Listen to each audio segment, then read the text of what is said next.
ఇక్కడ మరో ప్రధాన వార్త మనకి వర్షాలు విపరీతంగా కురుస్తున్నాయి. ఆగని వానలు. ఈ వానలు మనకి వరమా శాపమా? పట్టణ భారతం వానకెందుకు వణుకుతుంది? ప్రణాళిక లేని విస్తరణ శాపమైందా? డ్రైనేజీ వ్యవస్థల లోపాలు చెరువుల కబ్జాలు ముంచేస్తున్నాయా?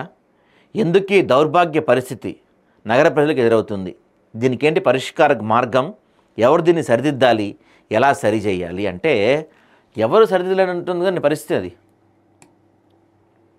చాలా దారుణంగా ఉంది. ఎందుకంటే ఇప్పుడు మొదలుపెట్టి దాన్ని మన వాళ్ళు స్టార్ట్ చేస్తే చేయటం మొదలు పెడితే అది ఎప్పటికవుతుంది? అది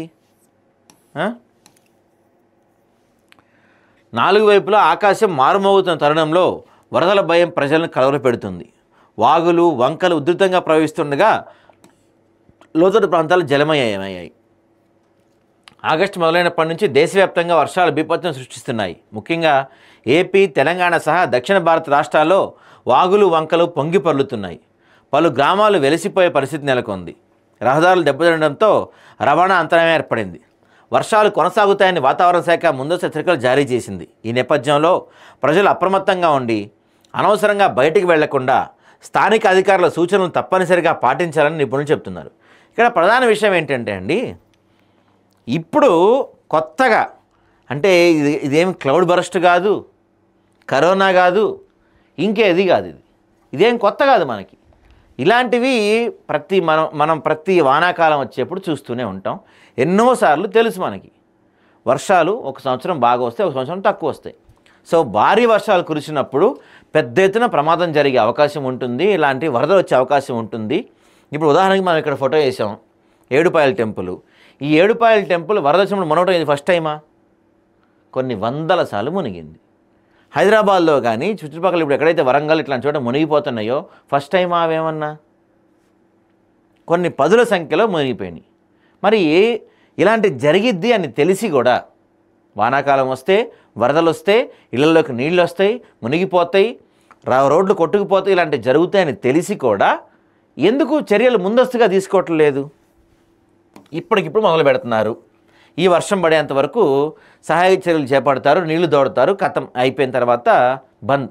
రేపటి నుంచి మళ్ళీ ఎవరు దాని వంక కూడా చూడరు, దాని వంక కూడా ఎవరు చూడరు. అరే ప్రమాదం జరుగుతున్నప్పుడు జరిగిన తర్వాత కాకుండా జరగక ముందుగానే ఏదైనా చర్యలు తీసుకొని అది జరగకుండా ఏమన్నా చేస్తుంటే ఈ పరిస్థితి వచ్చేది కాదు కదా. ఇప్పుడు మనకి ఏదన్నా హెల్త్ ఇష్యూ వస్తుందండి, హెల్త్ ఇష్యూ అంటే ఇప్పుడు ఉదాహరణకి డాక్టర్ చెప్తారు, బాబు నీకు డయాబెటీస్ వచ్చే అవకాశం ఉందమ్మా, జాగ్రత్తగా ఉండమ్మా అని చెప్తారు. సో మనం ఏం చేస్తాం, రాకుండానే ముందు నుంచి ఏం చేయాలి, డైట్ చేయాలా లేకపోతే వాకింగ్ చేయాలా, ఏం చేయాలని చెప్పి ప్లాన్ చేసుకుంటాం, రాకుండా జాగ్రత్త పడతాం. 100% వస్తుందని చెప్తాడు డాక్టర్, వచ్చిద్ది అమ్మ కన్ఫర్మ్ అని చెప్తాడు. మనం జాగ్రత్తలు పడతాం, అయినా వస్తే ఇంకేం చేయలేం మనం. అలాగే ఈ వరదలు కూడా ఏమైనా కొత్త? వాతావరణ శాఖ చెప్తుంది ప్రతి సంవత్సరం తెలుసు మనకు వరదలు ఎక్కడెక్కడ వస్తాయి, ఎలాంటి ప్రాంతాల్లో వస్తాయని తెలిసి కూడా ముందంతా టైంపాస్ చేసుకొని కరెక్ట్గా వర్షాలు పడి వరదలు స్టార్ట్ అయిన తర్వాత ఇప్పుడు మొదలు పెడతారు పనులు. పోనీ ఈ పనులు ఏమన్నా 100% చేస్తారా అంటే అది కూడా లేదు. 100% ఏం చేయదు. వర్షం తగ్గే వరకు అంతా, వర్షాకాలం తగ్గిపోయిన తర్వాత ఈ వరదలు కొట్టిపోయిన తర్వాత మళ్ళీ అటే తొంగి కూడా చూడరు ఎవరు. నెక్స్ట్ ఇయర్ మళ్ళీ వరదలు వస్తాయి. సో ఈ వరదలు రాకుండా శాశ్వత పరిష్కారం ఏంటి, ఏం చేయాలి అనే అంశాలపైన మాత్రం ఎటువంటి చర్యలు తీసుకోరు, ఎటువంటి ఆలోచన కూడా చేయరు. తెలంగాణ రాష్ట్రంలో 4 జిల్లాలకు భారత వాతావరణ విభాగం రెడ్ అలర్ట్ జారీ చేసింది. అతి భారీ నుంచి అత్యంత భారీ వర్షాలు కురిసే అవకాశం ఉందని చెప్పింది. తెలంగాణలో భారీ వర్షాలు కురుస్తున్నాయి కూడా. వారం రోజులుగా కురిసిన వర్షాలకు వాగులు వంకలు పొంగి ప్రవహిస్తున్నాయి. దీంతో ఉద్యోగస్తులు వర్క్ ఫ్రమ్ హోమ్ ఇచ్చారు, అవసరమైతే తప్ప బయట రావద్దని చెప్పారు. అయితే ఆదిలాబాద్ జిల్లాలో కుండపోతగా వర్షం కురుస్తుంది. జిల్లాలోని పలు ప్రాంతాల్లో శనివారం తెల్లవారుజాము నుంచి ఎడతెరిపి లేకుండా వాన కురిసింది. దీంతో వాగులు ఉధృతంగా ప్రవహిస్తున్నాయి. సిరికొండ మండలంలో చిక్మాగన్ వాగు ఉప్పొంగింది. దీంతో పలు గ్రామాల మధ్య రాకపోకలు నిలిచిపోయాయి.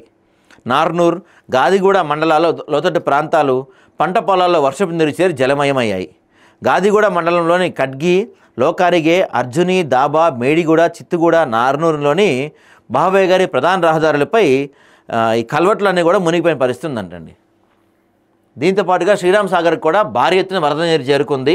గోదావరి మట్టం కూడా, గోదావరిలో ఎక్కడైతే ఈ నీటి జలాలు ఉంటాయో వరద కూడా బాగా పెరుగుతుంది. గోదావరికి కూడా ఇవాళ కానీ రేపు కానీ వరద వచ్చే అవకాశం కనపడుతుంది. ఈ ఖమ్మం, భద్రాచలం ఈ ప్రాంతాలన్నీ కూడా నీటి మట్టం అయిపోయే అవకాశం స్పష్టంగా కనపడుతుంది, గోదావరి జిల్లాలకు కూడా.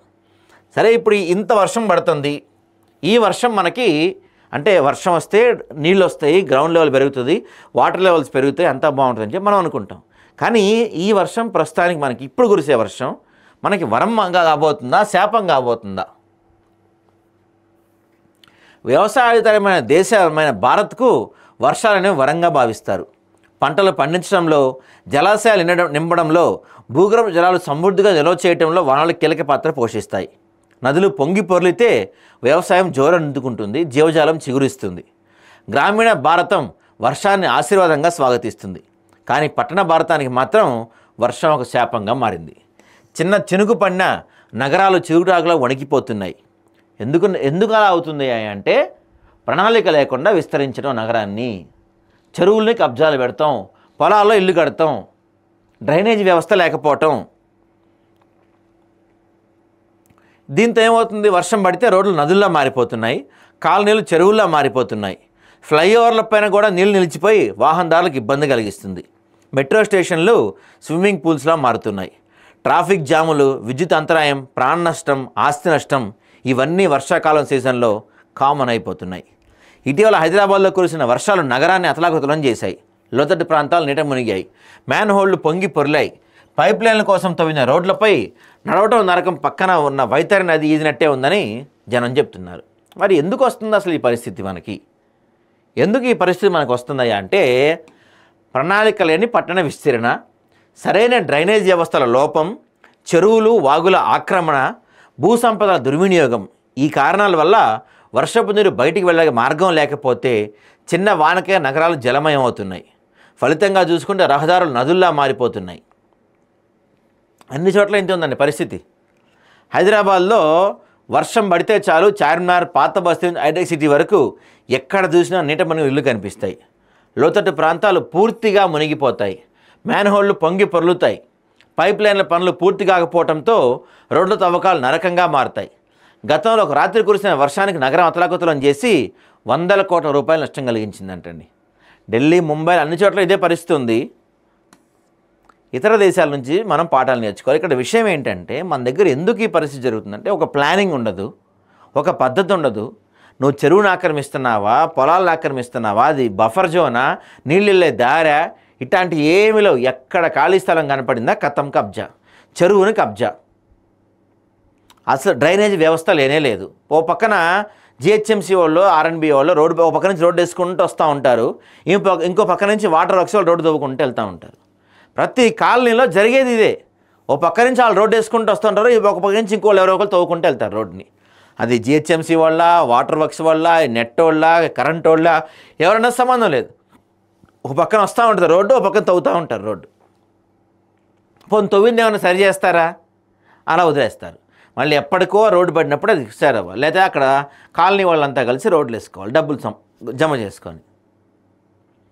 చిన్న వర్షం, భారీ వర్షం కూడా అవసరం, చిన్న వర్షం పడితే చాలు.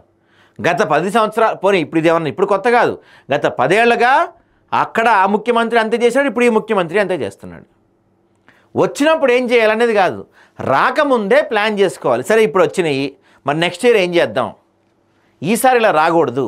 ప్రతి సంవత్సరం జూలై, ఆగస్ట్, సెప్టెంబర్లో వరదలు వచ్చే అవకాశాలు పుష్కలంగా ఉంటాయి. ఇప్పుడు ఏ ప్రాంతాలు నీట మునిగినాయి? హైదరాబాదే చూసుకున్న ఉదాహరణకి కృష్ణానగర్, యూసఫ్ కూడా, ఈ అమీర్పేట, మైత్రివనం దగ్గర, బల్కంపేట, ఈ మొత్తం నీట మునిగిపోయినాయి. సో నెక్స్ట్ టైం అక్కడ ఏం చేయాలి? మనం మూసి ఇళ్లలోకి రాకుండా ఏం చేయాలి? ఎక్కడెక్కడ దానికి కబ్జా పెట్టారు, దాని రూట్ ఏంటి, సహజంగా ప్రవహించే దారి ఏంటి, ఆ దారిలో ఇల్లు ఏమైనా ఉన్నాయా, అడ్డంకులు ఏమైనా ఉన్నాయా చూసి వాటిని తొలగించుకుంటూ రావాలి. ఇప్పటి నుంచి మొదలు పెట్టాలి. ఇప్పటి నుంచి మొదలుపెట్టి పని చేస్తే నెక్స్ట్ ఇయర్ ఈ టైంకి కొంత అయినా మార్పు వస్తుంది.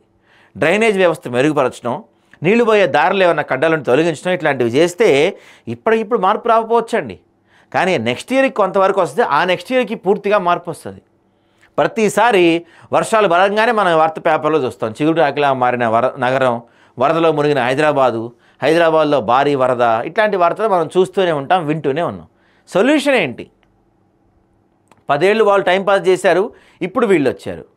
టైంపాసే కనపడుతుంది కానీ అప్పటికప్పుడు కంటి తుడుపు చర్యలు, అప్పటికప్పుడు ఎమర్జెన్సీ సర్వీసులు జరుగుతున్నాయి. కానీ దీనికి ఒక శాశ్వత పరిష్కారం లభించాలి. శాశ్వత పరిష్కారం లభించినంత వరకు ఇలానే స్విమ్మింగ్ పూల్స్ అవుతాయి, ఈదుకుంటూ వెళ్ళటమే మనం.